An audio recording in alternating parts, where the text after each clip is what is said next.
Maka did mention that there is a big game coming up tomorrow. It is Manchester United against Spurs. So we wanted to get your guys' predictions on this one as we take a look at the two sides coming into this. It is third against fifth.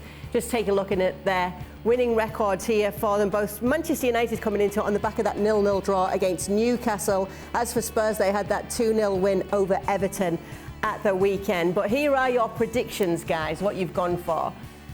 Craig's gone for Spurs winning it 2-1. Robbo's gone for Manchester United winning it 2-1. And Maka and Stevie Nicol have both got it at 2-2, a draw in this game. I might remind you, it was a Ronaldo hat-trick in this fixture last season. That one finished 3-2. What's the chances of that? All right, then. So you've got Craig, you've got Spurs winning it 2-1.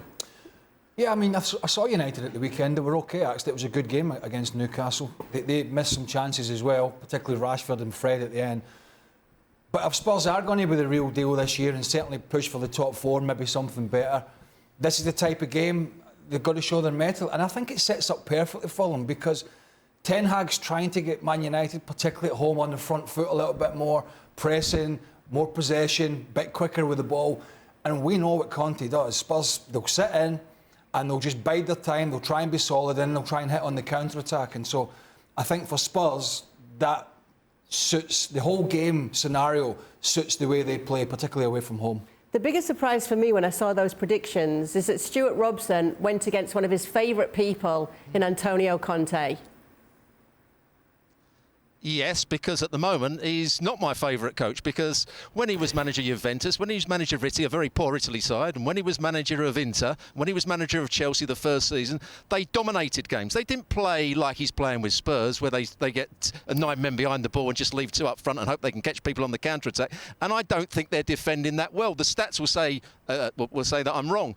But most of the time, they've conceded many chances in every game, and they've been second best in a lot of games, and they've come away with maybe a lucky win or a good win, in terms of their counter-attacking. But I don't think they can keep doing it game in, game out. And at some point, they're going to get beaten like they did at Arsenal, and I think this is going to be a tough game for them against Manchester United. Given that Stevie and Maka both went for 2-2, we'll let you be the spokesperson on this one, Maka. 2-2 for you. Yeah, I just think the game last year and what the boys have been saying, to be honest, I don't necessarily think the two teams are in sparkling form. They certainly need to improve if they want to stay into the top four and even get anywhere close to Manchester City when you look at the sides. But I just think both sides will score goals. I have no real opinion, actually, because, as I said, when I watch both of them, they don't instill me with a load of confidence. It's not as if I'm watching fantastic football. I just think it should be a decent enough game, and I just went for the draw, really, because I think Tottenham will score goals against United. One of 5 games coming up in this midweek round in the Premier League. More to be keeping up with, and obviously we'll be talking about all of them on ESPN FC as usual. As the lads mentioned, Liverpool will be taking on West Ham. The one that we were talking about was Manchester United against Tottenham, and Brentford will be facing Chelsea. Well, thank you very much for watching ESPN on YouTube. For more sports highlights and analysis, be sure to download the ESPN app. And for live streaming, premium content, and let's not forget as well, ESPN FC 7 days a week. Subscribe to ESPN Plus.